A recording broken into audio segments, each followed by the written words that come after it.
this small island, Corneo. We will recreate for you some of the historically significant moments that transpired within this memorable shrine during the 4 years of the Pacific, covering the period from Parang may tao doon sa kaliwa. 1941 to 1945. Sugod.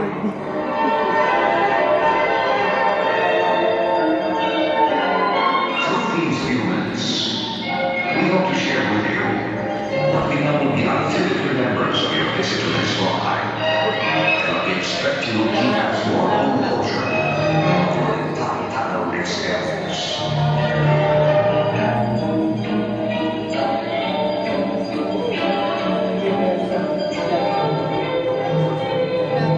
Ladies and gentlemen, this is Malinta.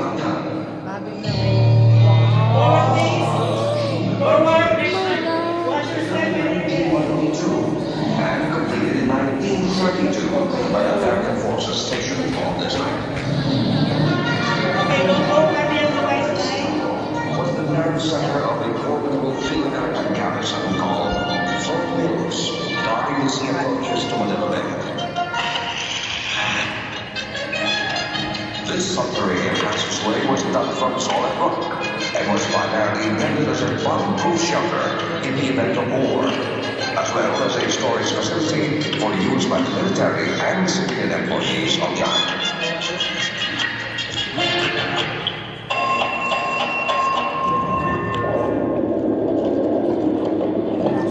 Note on the ground, the reconstructed two-way railway for trolley cars used by the military and civilian population of the island as they move to and from their homes and offices.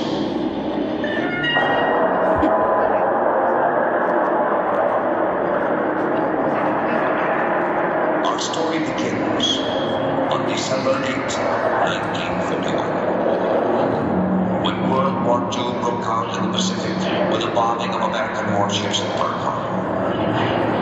The Philippines was immediately invaded by Japan with simultaneous landings in the north and the south of Luzon. Corneo, being an integral part of the total defense of the Philippines, the whole island was immediately placed on the map, suddenly subjected to tensions and threats of actual attack. The island had been prepared for war. To all intents and purposes, Corneo was ready.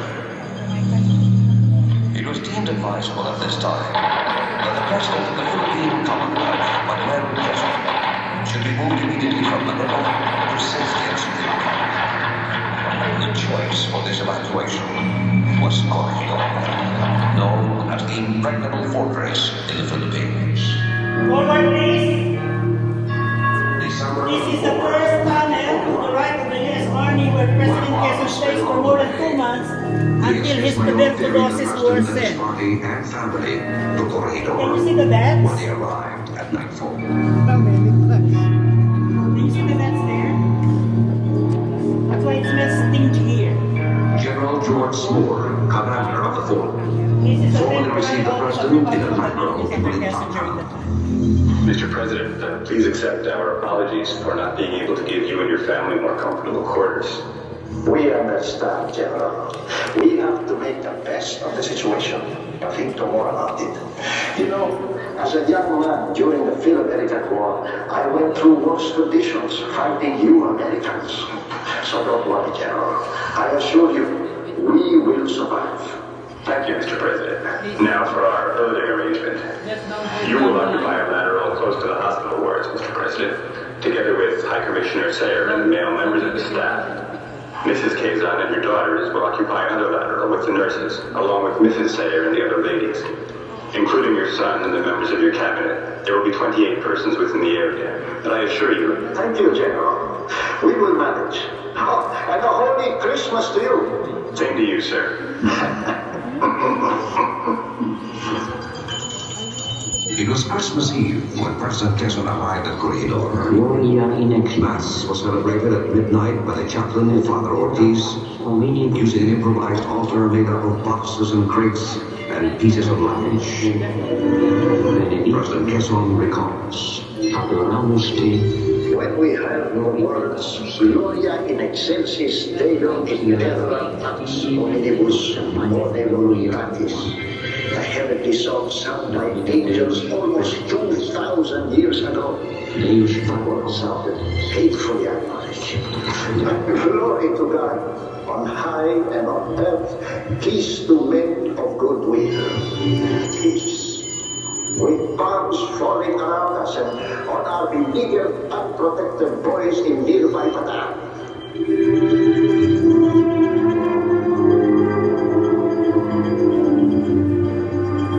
It was an awful night for me. The first of so many excruciating days and nights of pain. For I coughed all the time. From the beginning of the war, my malady was going from bad to worse. The lack of fresh air and humidity of the tunnel had an immediate effect upon my bronchials. Although awake, I refused to think. I simply closed my mind tightly and allowed no thoughts to come in.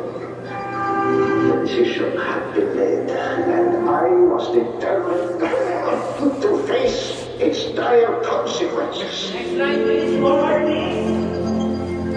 The next tunnel to the right begins a repository of their once here becomes now an emergency hospital of some casualty. The typewriter that you can see right now on all regional user code for 2, and it will represent them moving and accurate. December 29, 1941. This was the day when Corridor would be subjected to what is considered to have been one of the heaviest attacks the island would sustain during the war.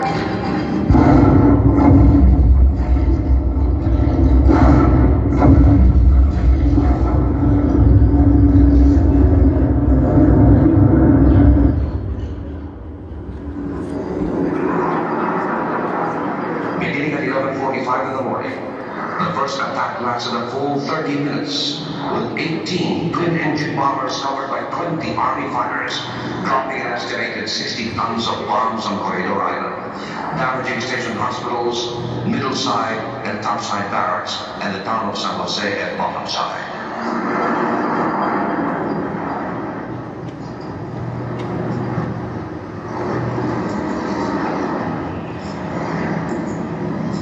All over the island, the dead and dying lay helpless in the noonday sun.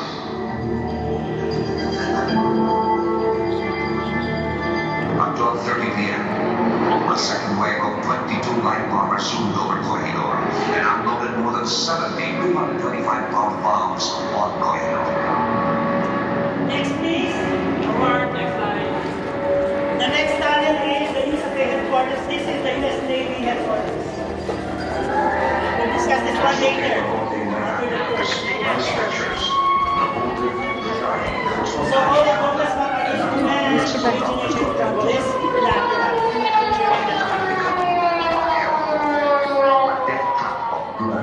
Fumes and powder, clearly and Lysol.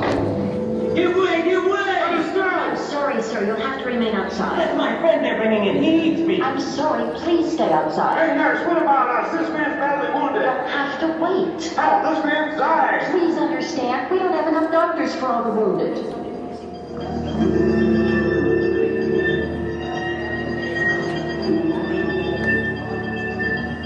When mercifully the all-clear siren was This sounded, is the first video presentation of the Air Just to the right, a little to the right, ladies and gentlemen, a little to your right.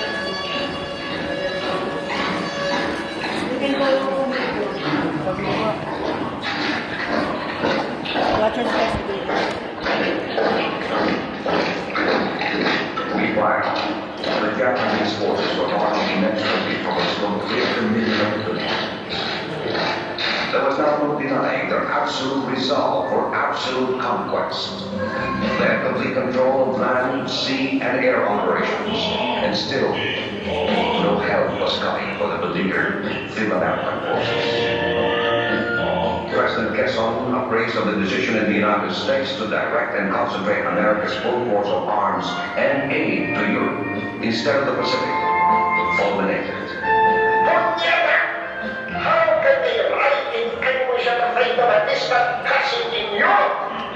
and daughter is being raped right here in the back room.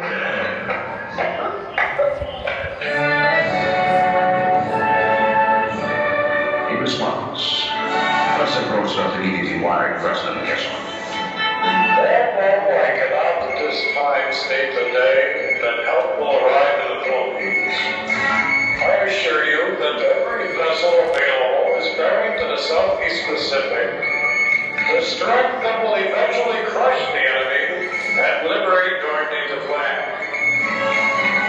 Words are inadequate to convey to you my esteem and appreciation for the totally magnificent showing of faithfulness, heroism, and the spirit of sacrifice that the Philippine people, under your superb guidance, have shown. They are maintaining the most glorious standard of all free peoples. President Nixon, reassessing realistic priorities of the global war, issued a reaffirmation of loyalty and trust in America when he wired Roosevelt. The determination of the Filipino people to continue fighting side by side with the United States until victory is won has in no way been weakened by the temporary losses suffered by our arms. We are convinced that our sacrifices will be crowned with victory in the end, and in that conviction shall continue to resist the enemy with all our might. Bringing the recurrence of an air raid in the afternoon of the next day, 30th of December. A small group gathered near the mouth of the east entrance of the Malinta tunnel to witness the inauguration of the second term of Manuel Quezon as president and Sergio Osmeña as vice president of the Philippine Commonwealth, with Justice Jose Santos swearing them into office. In his speech, President Quezon said, As we face the grim realities of war, let us rededicate ourselves to the great principle of freedom and democracy for which our forefathers fought and died. In taking my oath of office, I make the pledge for myself, my government, and my people to stand by America and fight with her until victory is won. I am resolved, whatever the consequences to myself, to faithfully fulfill this pledge.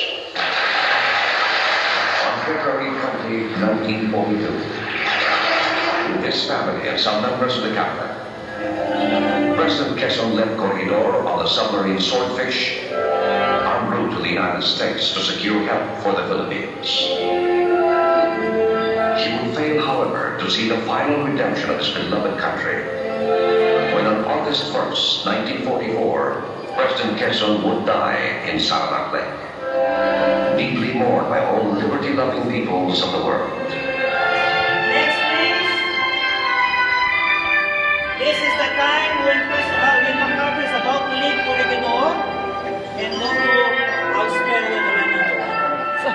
On March 10, 1942, General Wainwright was summoned by General MacArthur to Corregidor from Bataan and told, I want you to understand my position, Jonathan. I have to leave for Australia upon repeated orders from the President. I want you to make it known throughout all elements of your command that I'm leaving over my repeated protests. Of course I will. Goodbye, Jonathan. If you're still on Bataan when I get back, I'll make you a Lieutenant General. I'll be on Bataan if I'm blind. and to the Filipino people, he said, So long as the flag of the United States flies on Filipino soil as pledge of our duty to your people, it will be defended by our men to the death. Whatever happens to the present American garrison, we shall not relax our efforts until the forces which are now marshaling outside the Philippine Islands have returned to the Philippines and driven the last remnant of the invaders from your soil. a brilliant propaganda duel against the Japanese, mustered by Major Carlos P. Rojo, press aide to General MacArthur, with the voice Voice of Freedom, broadcasting developments of the war. Kept the fire and resolve alive in the hearts of soldiers in the field and civilians at home. But the army was doomed. The soldiers, hungry and sick, did not, or they did not accept it. They had fought fiercely, passionately, for God, country, and home. But it would turn out this was not enough. Next, please. What is that on the video, President? On April 9, from CTTO, the dreaded capitulation of Bataan was announced by Lieutenant Norman Race. Good evening, everyone, everywhere. This is the Voice of Freedom, broadcasting from somewhere in the Philippines. Bataan has fallen. The Philippine-American troops on this war-ravaged and blood-stained peninsula have laid down their arms. With yet bloody but unbowed, they have yielded to the superior force and numbers of the enemy. The adversary, in the pride of his power and triumph, will credit our troops with nothing less than the courage and fortitude that his own troops have shown in battle. Our men have fought a brave and bitterly contested struggle. All the world will testify to the almost superhuman endurance with which they stood up until the last in the face of overwhelming odds. But the decision had to come. Men fighting under the banner of unshakable faith are made of something more than flesh, but they are not made of impervious steel. The flesh must yield at last. Endurance melts away, and the end of the battle must come. Bataan has fallen, but the spirit that made it stand, a beacon to all the liberty-loving peoples of the world, cannot fail.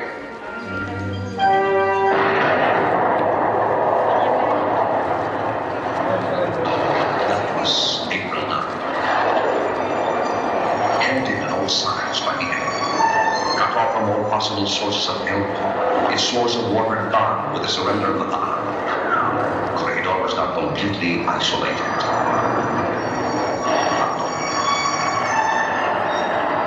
Malinta tunnel was safe. But morale here was lower than elsewhere on the island. Dust flew and lice flickered. The crowded multitude inside each lacquer could hear the dull boom of exploding bombs above.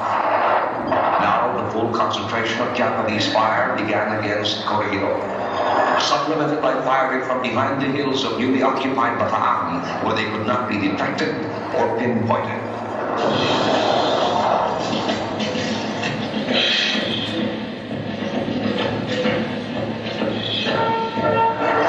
On the 29th of April, the Japanese forces celebrating the Emperor's birthday further escalated their bombing, causing tremendous damage to all installations on the island.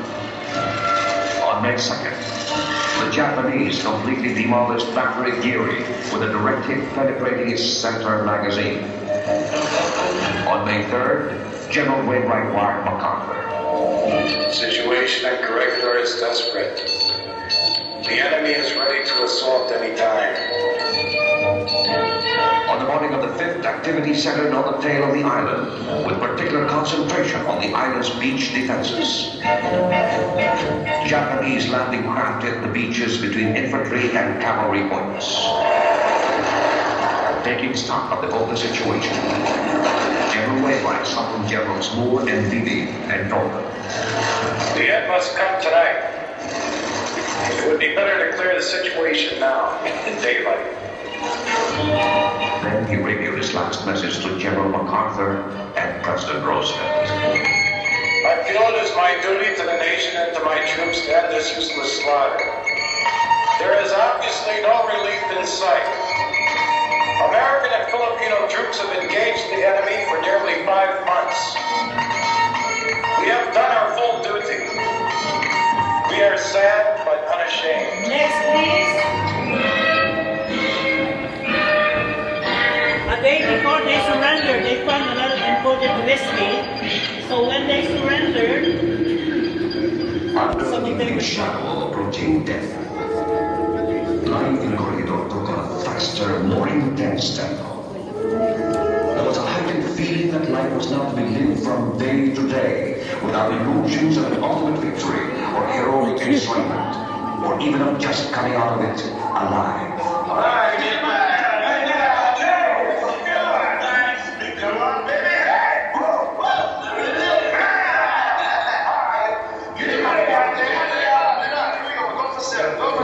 Many felt the weight of their accumulated pay that bulged uselessly in their pockets as they rattled the dice or played endless bridge, rummy, and poker.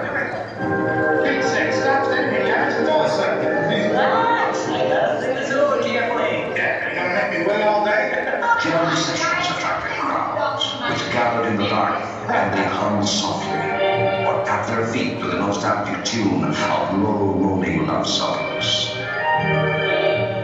Sometimes, a nurse and her boyfriend of the evening would melt into a dance under the eyes of the partnerless onlookers. Darling, at last I get to dance with you. Do you know, I never danced before. I mean, you're my first. Okay, buddy. Have your first dance. It could be your last. While others stole out into the perilous night, to lie on the harsh, dry grass that was softened by the dew, for a last clutch at life, for death. next please. What's your step back, please?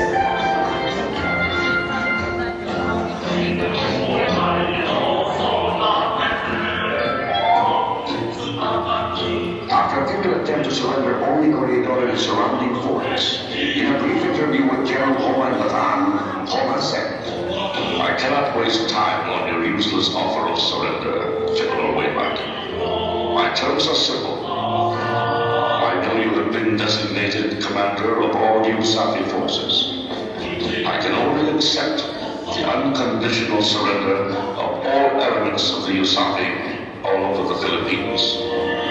going back to Corridor, General Wainwright, fully aware of the carnage that would surely ensue if he continued to fight the uneven battle, made up his mind and proceeded to the Japanese command post at Barrio San Jose and told Colonel Sato that he was ready to meet the demands of General Homa to unconditionally surrender all USAFI forces in the Philippines.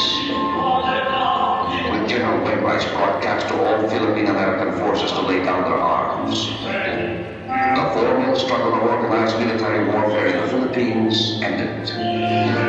Thus, Corridor closed a chapter of his turbulent history.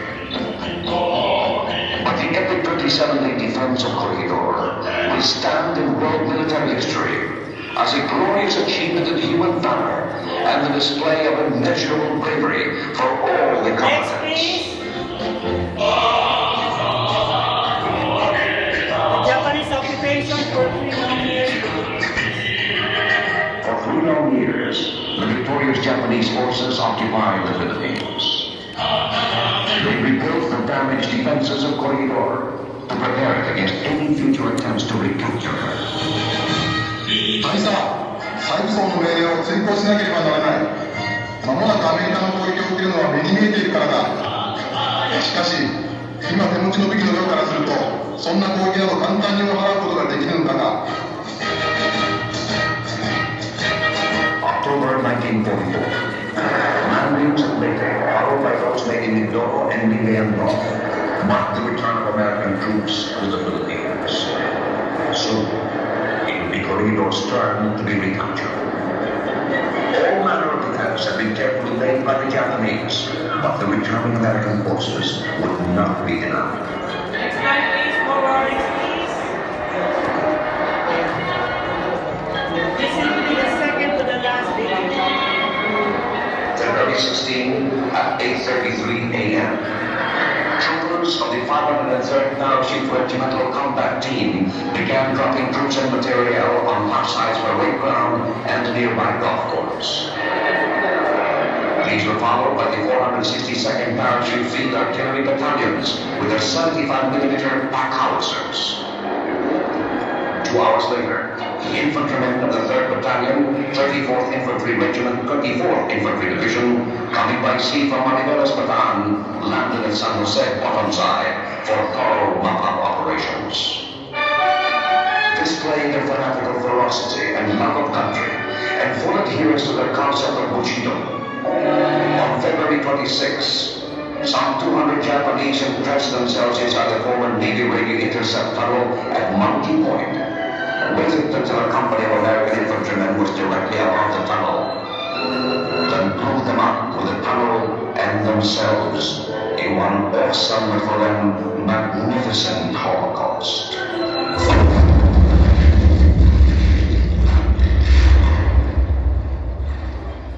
ショート並びに兵士諸君、2人から侵入から通としかし、大な誇りでもってアメリカ軍に対する我が軍のたるふとした戦いの緊張をお知らせします。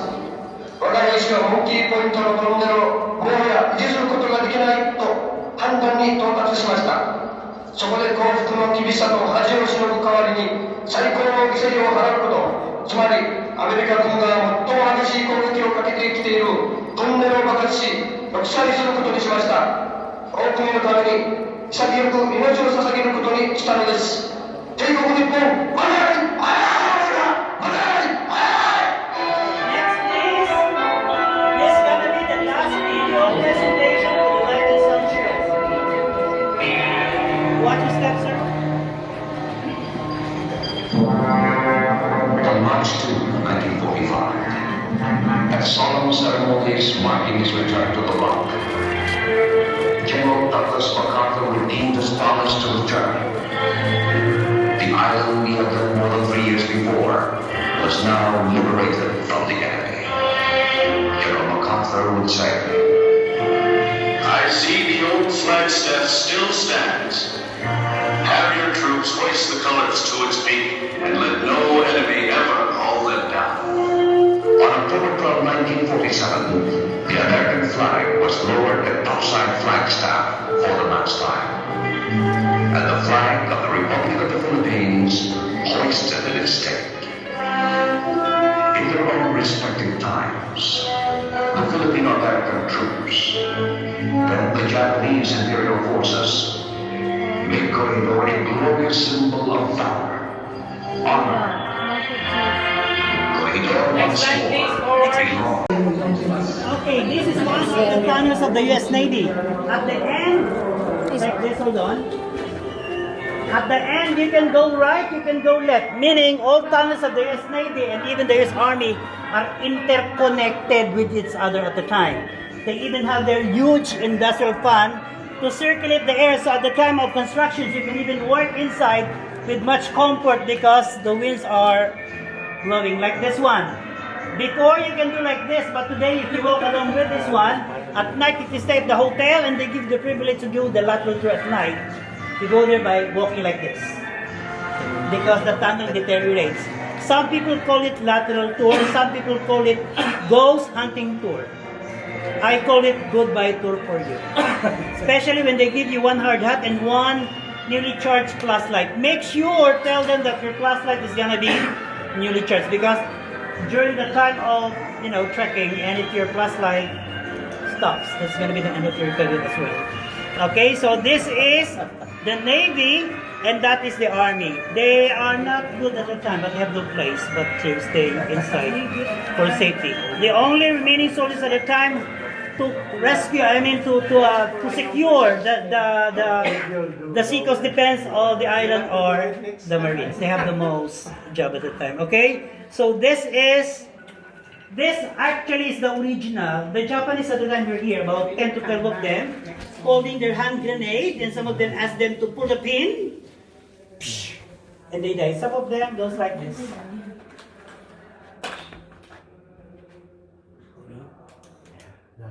And you see? Okay. Get by the Getty images of the time. So we are under 390 feet above the mountain. The Japanese bombarded it tremendously in 1942. The Americans even bombarded it more during the American, they came back here. Okay? MacArthur returns here sometime in March of 1945. He left here sometime in 1942. Okay, he went out of corridor at midnight to prevent from any Japanese Navy patrolling the areas, and he came back here at daytime in 1945 when the authorities secured that the island is being safe.